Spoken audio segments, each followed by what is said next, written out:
شوف خدامتنا، شوف خدامتنا يسوت في المطبخ. شوف يوم النحر، شوف كسرت بيتنا كله كسرت. كلها كسرت. زيني بابا شقالة ما كسرت راسك. نحن ما نحب شقالة أفريقية يهوفوا لسانة طويلة حرانا مدروشو بعدين وشو استوت. شفتوا مدام ما تتحاكل، مدام ما تتهمش، مدام كل يوم كرجر بعدين موك مال شقالة ستوت مجنون. إلا شقالة ستوت مجنون ما تعرف وشو تسوي وشو ما تسوي. مينو قلت أنا الحين مدام ولا بشكارة؟ مينو قلت أنا መዳም ወላ ከዳሙ ሚኑ ቅልጣን ሹፉ ያገሬ ልጆች። በነገራችን ላይ አንዳንዴ ለካ አረቦች የአፍሪካ ሰራተኞችን አንፈልግም፣ ያስፈራሉ፣ ልሳነ ጦይል ናቸው፣ ሀራና ናቸው የሚሉን በምክንያት ነው። እንግዲህ ውድ ቤተሰቦች ሸቃላቸው በምክንያት ቤታቸው እንደዚህ እንዳደረገችባቸው ራሳቸውም ተናግረዋል። ጥፋታቸው የራሳቸውም ጭምር አለበት ማለት ነው። ግን የአገሬ ልጆች የፈለገ ያክል እንኳ አሰሪዎቻችሁ ቢበድሏችሁ እንደዚህ እንዳታደርጉ ጥንቃቄ አድርጉ።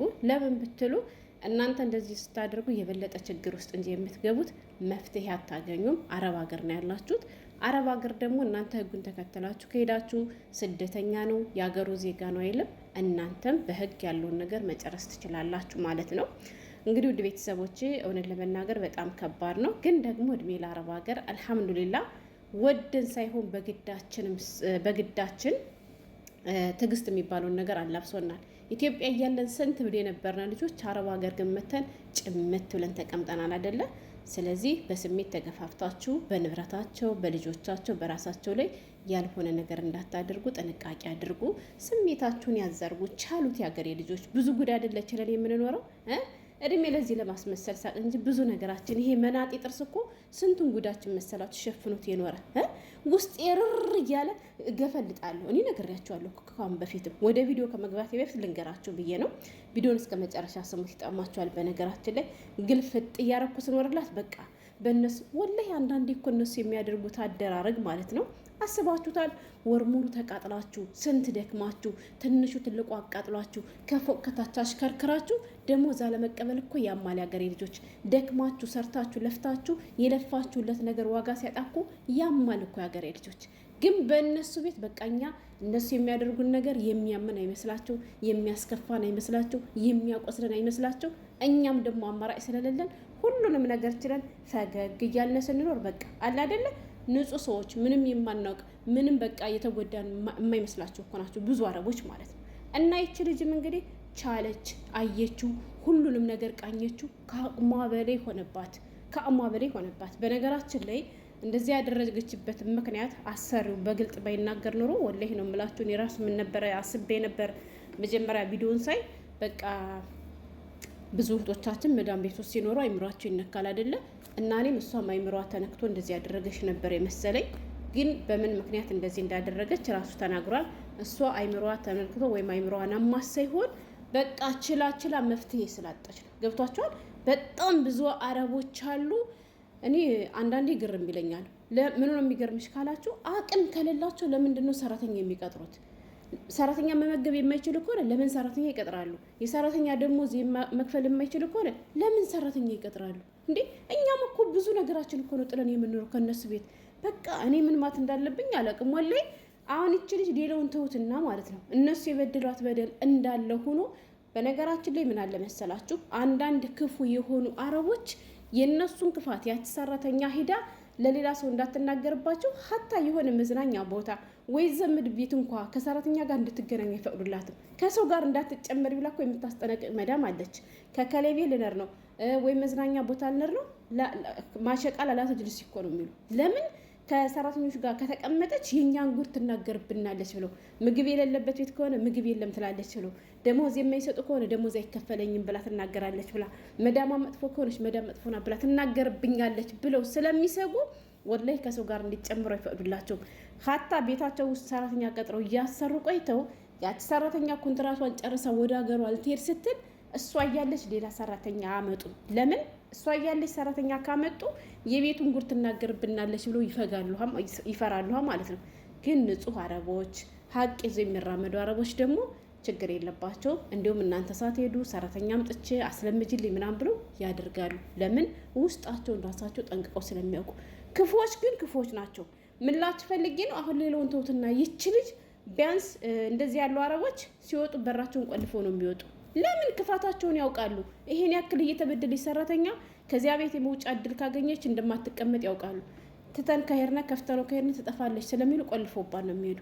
ቢያንስ ይሄን ነገር እንኳ አድርገው በድለዋት በር እንኳ ከፍተውላ ቢሆን እመኑኝ ይች ልጅ ይሄን ውሳኔ አትወስንም። ያንን ቤት ለቃት ጠፋ ነበር እንጂ ማለት ነው። እና ዋናው በምን ምክንያት እንደዚህ እንዳደረገች ልንገራችሁ። ይችታችን እንግዲህ ተበድላለች። እሱ ምንድና ለመሰላችሁ ሽፉ ከዳማትና ውሽ ሰውት ብሏል። እንግዲህ እንደዚህ ያደረገችው ልጅቱ ቤቱን እነሱ በሌሉበት ነው።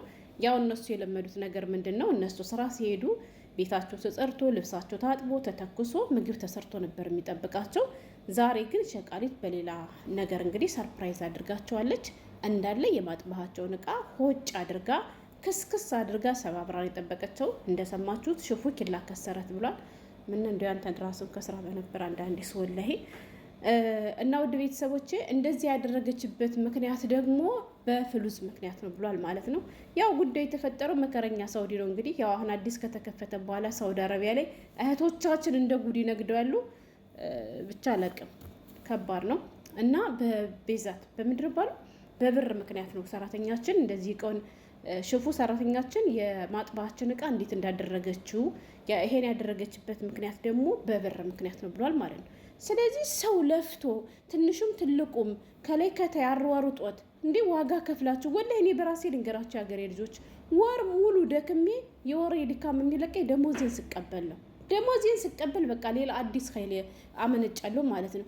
እና ወር ሙሉ ሰው ደክሞ ደሞዝ የማይሰጠው ከሆነ ደክማችሁ ለፍታችሁ ያን የለፋችሁለት ነገር ዋጋ የማይሰጣችሁ ከሆነ እኮ ከባድ እኮ ነው ያገሬ ልጆች። አሁን ሌላውን ተውትና አይደለም በደሞዛችሁ ቀርቶ እናንተ አሁን ደክማችሁ ሰርታችሁ አጥድታችሁ አላጸዳሽም ብትባሉ ቅስማችሁ አይሰበርም? አላጸዳሽም ብትባሉ ኃይል አታጡም? ታጣላችሁ ወላሂ። ግን እሳ እናንተ ሰርታችሁ ማሻላ ጥሩ ነው የሰራሽ ጎበዝ ዘይን ምናምን ሲሏችሁ ተበረታላችሁ ያገሬ ልጆች። እና ይቺ ልጅ ያለ ደሞዝ ቻለችው ይሰጡኛል ብላ ታገሰች። ብዙ ነገር አየች፣ መፍትሄ የለም። በቃ ማድረግ የቻለችው ነገር ግን ይሄና ይሄ ብቻ ነው። ግን ደግሞ አልሐምዱሊላህ ያልኩት ምንድነው መሰላችሁ? ቢያንስ በሰው ንብረት በሰው ህይወት ላይ እንደዚህ ያላደረገችም። በልጆቻቸው ላይ ወይ በመናባ ላይ የሆነ ችግር ብትፈጥር ኑሮ የእሷም ህይወት አደጋ ላይ ነበር የሚወድቀው። ያ ታውቃላችሁ፣ የአረብ ሀገር ህግ የገደለ ይገደል ነው የሚባለው።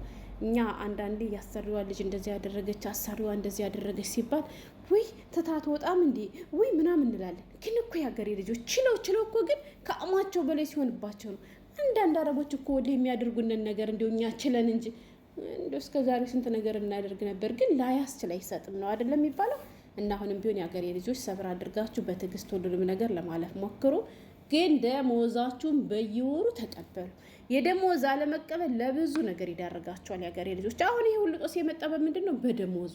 እነሱ ከተጠራቀመባቸው ለመክፈልም እኮ ይቸገራሉ። ድሆች እኮ ናቸው በነገራችን ላይ ሀብታም እየመሰሉን እንጂ እኮ አሁን እኔ ብድር ስንት ነው መዳም ያለባት ወላሂ።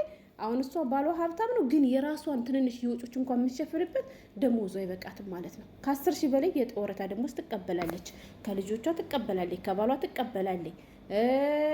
እንደዚያ ሆኖ ግን አይበቃትም። ከሸቃላ ነው የምትበደረው። የኔ ራሱ ስንት ብድር ነው ያለባት።